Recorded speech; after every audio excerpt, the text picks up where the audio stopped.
भाई दैशिक शास्त्र के 2 अध्याय और 5 आनिक पूर्ण हुए। अब तृतीय अध्याय है स्वतंत्रताध्याय। इसका प्रथम आनिक है स्वतंत्रता का अर्थ।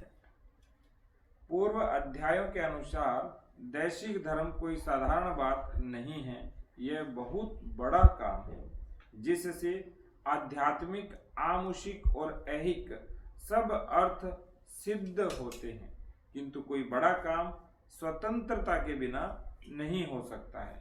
जिस कोटि का काम होता है उस कोटि की स्वतंत्रता भी होनी चाहिए। मनुष्य जितना स्वतंत्र होता है उतना उसमें पौरुष और योग्यता होती है। जितना वह परतंत्र होता है उतना वह पुरुषार्थहीन और अयोग्य होता है। सांख्याचार्यों के मतानुसार बद्ध पुरुष बड़े काम नहीं कर सकते हैं। न्यायाचार्यों के मतानुसार कर्ता स्वतंत्र होना चाहिए। यवनाचार्य अरस्तु के मतानुसार परतंत्र मनुष्य दैशिक बुद्धि शून्य होता है। वह दूसरों के चलाए स्वयं अच्छा काम नहीं कर सकता है। वह बिना दूसरों के चलाए स्वयं अच्छा काम नहीं कर सकता है। जर्मन आचार्य नीत्शे की कल्पनानुसार भी संसार के भावी संचालक, जिनको अतिमानुष कहते हैं, स्वतंत्र जीव होंगे। कर्मवाद के पक्ष से बिना स्वतंत्रता के कोई काम नहीं हो सकता है। क्या है भाई? आनंदवाद के पक्ष में भी बिना स्वतंत्रता के कभी किसी को आनंद नहीं हो सकता है। स्वतंत्रता जैसी घटती बढ़ती होती रहती है, आनंद में वैसी घटती बढ़ती होती रहती है। अर्थात आनंद और स्वतंत्रता एक ही पदार्थ हैं। ये तो मैंने कहीं नहीं पढ़ा था ये भी तो। इसलिए दैशिक शास्त्र का महत्व है। मुझे लगता था कि सारे शास्त्रों को पढ़ने से पहले दैशिक शास्त्र पढ़ना चाहिए। उसके उपरांत हमें चाहे भारतीय शिक्षा ग्रंथ वाला भी उसके उपरांत पढ़नी चाहिए, ताकि उसका भाव पता चले। सही बात। कृति में भी आना चाहिए था। यहाँ पे जो सही बात है वो कृति में भी आनी चाहिए। कृति में आनी चाहिए ना। तो दैशिक शास्त्र भी अध्ययन का विषय तो बना है जी। मुनि जी ने कहा है मैं दैशिक शास्त्र का अध्ययन करूंगा। मैं सबसे पहले करूंगा। करो, आपके मार्गदर्शन में हुआ है, औपनिषदिक पद्धति से हो रहा है। सबसे बड़ी बात बिल्कुल। आपके सामने बैठने से चीजें समझ आ जाती, नहीं तो ये मैं पहले पढ़ रहा था, समझ ही नहीं आ रहा था। इसका क्या रहस्य है? भाई मुझे लगता है कि जो आपने तपो स्वाध्याय किया है तो उसका प्रभाव या उसका ओरा कह सकते हैं। और दूसरा, अपने अंदर भी आत्मविश्वास आना और अपने आत्म तत्व का आचार्य के आत्म तत्व से जुड़ाव होना, यानी हृदय से हृदय का संधान होना। विद्या भी यही है, इसीलिए मुझे लगता है शीघ्र आता है। आप बताइए। नहीं, मुझे नहीं मालूम, वास्तव में मुझे नहीं मालूम, इसलिए मैं पूछ रही हूँ। नहीं तो मैं पूछती नहीं, बताती, परंतु मुझे नहीं मालूम। विपुल भाई भी कहते हैं। अब विपुल भाई सामने बैठकर पढ़ते हैं। मैंने पढ़ते थे 2 महीने से 3 महीने से, तो वो भी क्रम टूट गया। तो ये अरे सामने बैठकर पढ़ो तो तुरंत बातें समझ में आ जाती हैं। यही बात मैंने पहले भी 2 बार पढ़ी है, लेकिन नहीं समझ में आती थी। तो इसलिए मैं पूछ रही हूँ कि इसका क्या होगा, कैसे, अभी नहीं मालूम मुझे। ये भी बात होती है कि जब सामने आपके बैठते हैं तो हमें पता है कि एक हम अनुशासन में, संयम से पूरा मस्तिष्क को संकेंद्रित करके बैठते हैं। और उसके बाद हमें ये भी पता है कि कहीं कुछ द्वंद्व हुआ तो आप उस द्वंद्व का, समस्या का तुरंत समाधान भी मिल जाएगा। इसलिए कुछ अपनी बुद्धि दे देती है, कुछ आत्मविश्वास से आ जाते हैं, शेष फिर आचार्य दे देते हैं। हाँ, ये तो होता है। ये मैं पढ़ रहा था, ताई मुझे आपको बताऊं, मैं एक पैरा भी समझ नहीं आ रहा था। अच्छा। पढ़ रहा था पर समझ नहीं आ रहा। जहाँ पूर्ण स्वतंत्रता वहाँ पूर्ण आनंद, जहाँ पूर्ण स्वतंत्रता वहाँ पूर्ण दुख। पूर्ण क्या है? दुख। दुख है। वेदांताचार्यों के मतानुसार माया से स्वतंत्र हो जाना सच्चिदानंद भाव कहा जाता है। योगाचार्यों के सिद्धांतानुसार भी पुरुष का प्रकृति से स्वतंत्र हो जाना कैवल्य पद कहा जाता है। अतः दोनों कर्मवाद और आनंदवाद से दैशिक धर्म के लिए स्वतंत्रता का अनिवार्य होना सिद्ध है। इसीलिए ताई हम बात करते हैं कि सबसे स्वतंत्र समाज मान्य करे ऐसी शिक्षा होगी तो वो प्रभावकारी होगी, सुलभ भी होगी, आनंदकारक भी होगी, आनंददायी भी होगी। लगेगा कि हाँ ये तो करना चाहिए, ऐसे लगा। अभी तो मार मार कर सबको पढ़ा रहे हैं।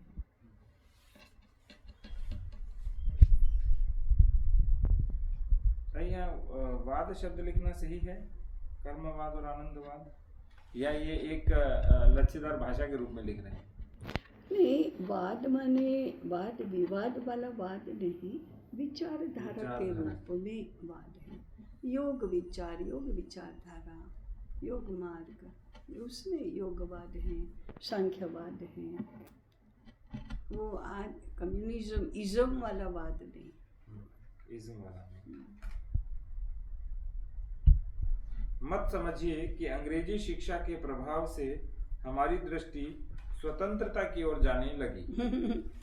जो जाति भगवती प्रकृति के भी अधीन रहना नहीं चाहती है, जिस जाति का लक्ष्य निश्शेष बंधनों से मुक्त होकर कैवल्य प्राप्त करना है, संसार में उस जाति को स्वतंत्रता की शिक्षा कौन दे सकता है?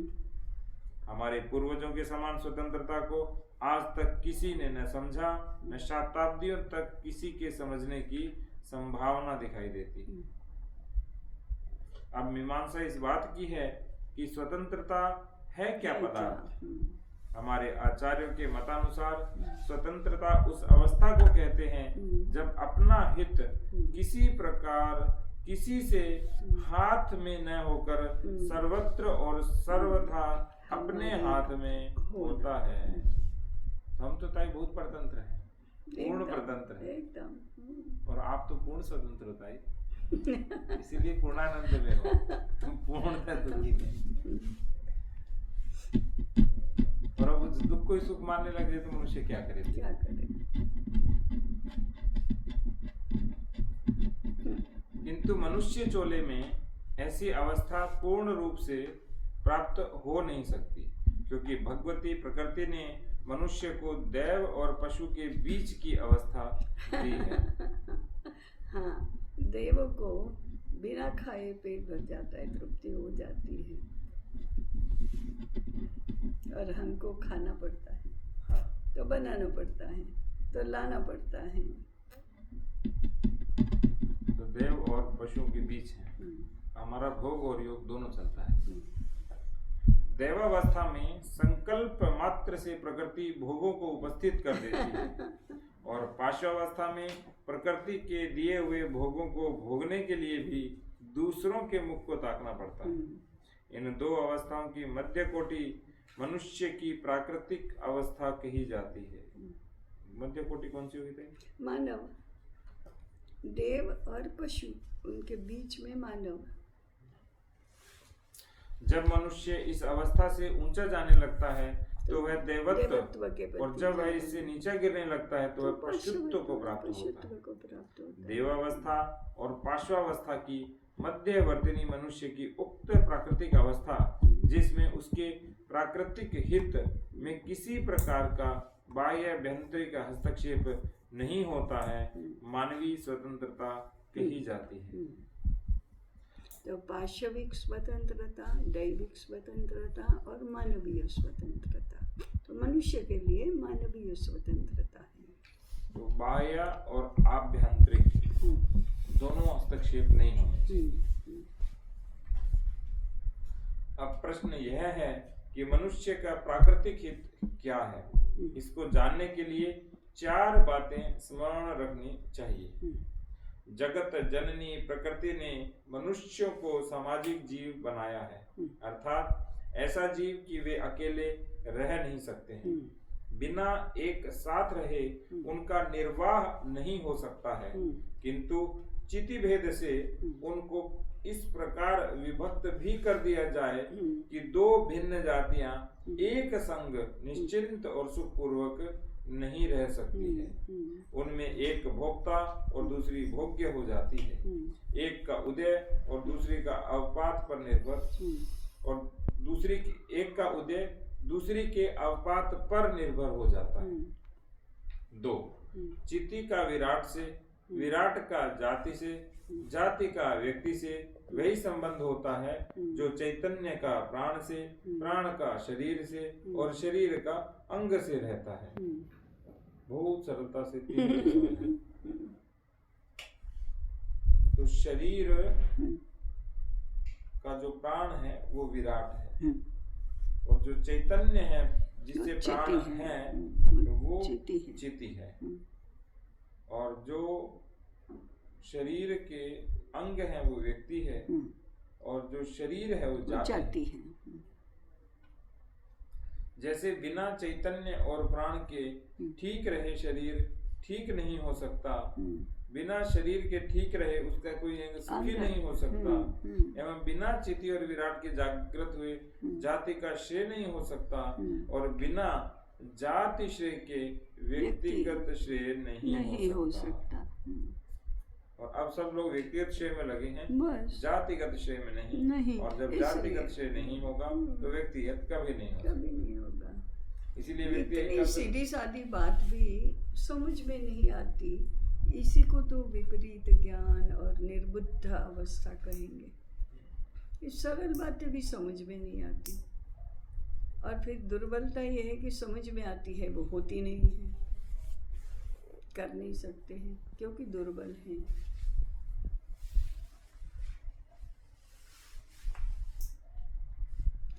शारीरिक रूप से दुर्बल है, मानसिक रूप से दुर्बल है और फिर तमोगुण है, प्रमाद, आलस्य, मोह।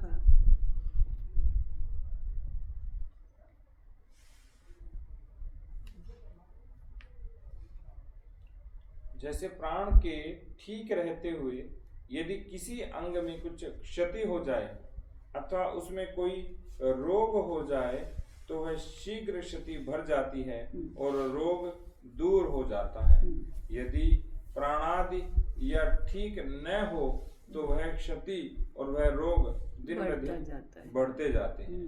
एवं चिति और विराट के उदयावपात से जाति और व्यक्ति के सुख दुखों का भी उदयावपात होता है।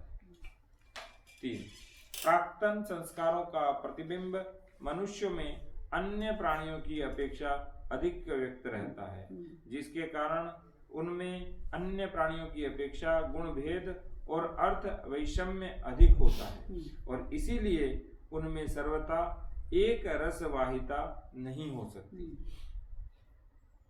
4 मनुष्यों में अन्य प्राणियों की अपेक्षा अधिक प्रबल होती है इच्छा, जो समुद्र के समान कभी भरती नहीं, दावानल के समान सदा बढ़ती रहती है, पवन के समान कभी शांत नहीं होती।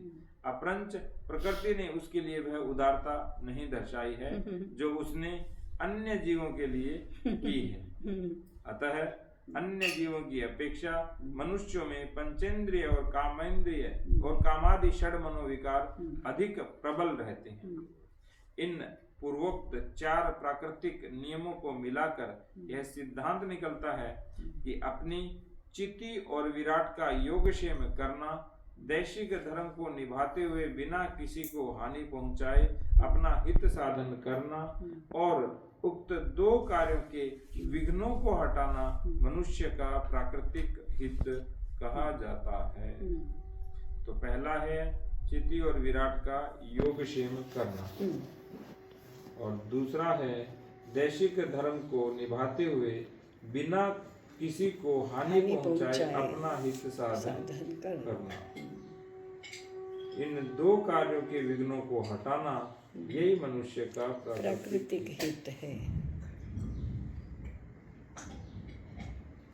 सारी भारतीय शिक्षा ग्रंथमाला में तो यही है, उसको बहुत सरलार्थ में और व्यास पद्धति से समझाया हुआ। मनुष्य के प्राकृतिक हित की व्याख्या से मानवीय स्वतंत्रता और परतंत्रता का अर्थ अच्छी तरह से समझ में आ सकता है, और यह भी सिद्ध होता है कि मन में जो इच्छा उठे अथवा अपनी समझ में जो अच्छी बात हो, उसके साधन में किसी का हस्तक्षेप न होने से सदा मनुष्य का प्राकृतिक हित नहीं होता है, और अपनी इच्छा और हित के पीछे रख कर दूसरे की इच्छा और हित के अनुसार चलने से सदा मनुष्य के प्राकृतिक हित में अंतराय नहीं होता। वही आ गया फिर, व्यक्ति नहीं जाति महत्वपूर्ण है। व्यक्ति की इच्छा चाहे कितनी भी अच्छी हो, वो हो ही नहीं सकती है। हमेशा जाति की या देश की इच्छा होनी चाहिए। मानवीय स्वतंत्रता के 3 अंग होते हैं: शासनिक, आर्थिक, स्वाभाविक। शासनिक स्वतंत्रता, शासक का प्रजा के हित के प्राकृतिक हित में किसी प्रकार का हस्तक्षेप न करना और सदा उस हित के लिए अनुकूल रहना शासनिक स्वतंत्रता देखो है ना, राजा को स्वामी नहीं बनाया, राजा को प्रजा के हित के अनुकूल बनना, तो प्रजा की शासनिक स्वतंत्रता, शासन से स्वतंत्र रहना। फिर भी शासन तो रहना, परंतु शासन का नियंत्रण प्रजा पर न होना। तो ये तो बहुत सरल सूत्र रहता है, परित्राणाय साधुनां विनाशाय च दुष्कृतां, ये शासन रहना चाहिए। ये शासन रहना चाहिए, सबके कारोबार ठीक से चले, इसकी व्यवस्था करो। अब तो सब कारोबार चलाना ही है। हाँ। आर्थिक स्वतंत्रता, अर्थ का भाव रूप अथवा अभाव रूप से मनुष्य के प्राकृतिक हित में विघ्न न करना आर्थिक स्वतंत्रता। अभाव रूप तो ठीक है, भाव रूप पैसे से ही सब कुछ नापना। मेरे पास पैसा है, अब मुझे क्या असंभव है, ये मानना, ये भाव को ही दीनदयाल उपाध्याय ने प्रभाव कहा कि पैसे के प्रभाव से एडमिशन मिल जाएगा ना, पैसे के प्रभाव से चाहे जो हम ला सकते हैं ना, पैसे के प्रभाव से, अरे वो तो सब कुछ करेगा, जरा 2-4 लाख दे दो। ये अर्थ का प्रभाव है, और अर्थ का अभाव है तो खाने को भी नहीं मिल रहा है, आवश्यकताओं की पूर्ति नहीं हो रही है, ये अभाव है। हम इसको ये कह सकते हैं कि भाव होना चाहिए, प्रभाव और अभाव नहीं। बिल्कुल। अर्थ आवश्यक है, इसलिए उसका अभाव नहीं होना चाहिए, और अर्थ धर्म के आगे गौण है, इसलिए प्रभाव नहीं होना चाहिए। अर्थ धनवानों को ही प्रतिष्ठा देना, आदर सत्कार करना, ये भी अर्थ का प्रभाव ही है। धनवानों ने ज्ञानवानों के आगे विनयशील न होना, ये भी अर्थ का प्रभाव ही है।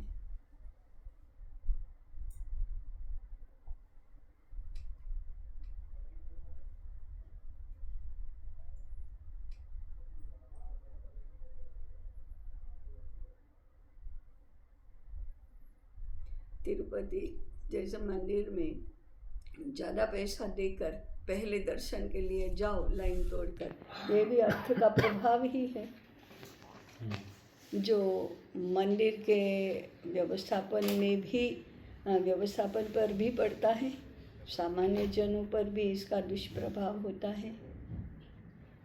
तो इसका तो फिर पुण्य फल मिलता भी नहीं है उतना जितना हम कहें। नहीं होता है, लेकिन एक ये बात समझ में नहीं आती, दूसरा पुण्य किसको चाहिए है, प्रभाव चाहिए, सब प्रभाव चाहिए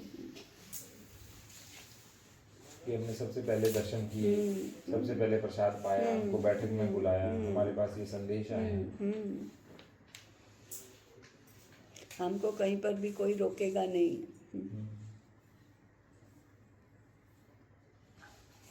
स्वाभाविक स्वतंत्रता। जो काम किसी के प्राकृतिक हित के प्रतिकूल न हो, उस काम को करने में किसी का किसी प्रकार से हस्तक्षेप न होना स्वाभाविक स्वतंत्रता कही जाती है। जो किसी के प्राकृतिक हित के प्रतिकूल न हो, उसमें कभी हस्तक्षेप नहीं करना। जैसे गुरुकुल में पढ़ाना प्राकृतिक हस्तक्षेप के प्रतिकूल नहीं, किंतु सब कहेंगे कि मान्यता लेनी चाहिए, नहीं तो नहीं पढ़ाने दिया जाएगा। ये हस्तक्षेप है, ये हस्तक्षेप तो हमारी स्वाभाविक स्वतंत्रता नहीं है अभी।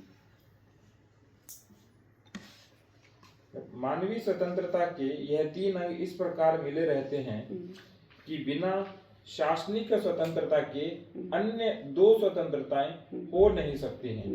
बिना आर्थिक स्वतंत्रता के मनुष्य की स्वाभाविक स्वतंत्रता निभ नहीं सकती। बिना स्वाभाविक स्वतंत्रता के अर्थ मनुष्य को भाव और अभाव दोनों रूप में महापरतंत्र कर देता है। बिना स्वाभाविक और आर्थिक स्वतंत्रता के मनुष्य का ध्यान शासनिक स्वतंत्रता की ओर जाता ही नहीं है, और जो गया भी है तो उसकी प्राप्ति के लिए वह कुछ कर नहीं सकता, क्योंकि स्वाभाविक और आर्थिक स्वतंत्रता ही नहीं है। क्योंकि आर्थिक स्वतंत्रता से मनुष्य को स्वाभाविक स्वतंत्रता मिलेगी, और स्वाभाविक स्वतंत्रता से भाव और अभाव दोनों रूप में। जैसे समृद्धि के बिना संस्कृति की रक्षा नहीं हो सकती, और बिना संस्कृति के समृद्धि आसुरी हो जाती है। दोनों साथ में ही रहनी चाहिए और परस्पर अनुकूल रहनी चाहिए। और फिर भी समृद्धि ने संस्कृति की वरीयता, श्रेष्ठता मान्य करनी चाहिए।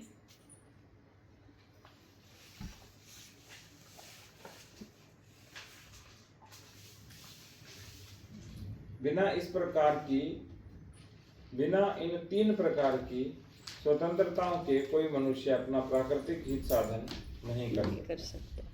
इति दैशिक शास्त्रे स्वातंत्र्याध्याये स्वातंत्र्य निरूपणो नाम प्रथमानिकः।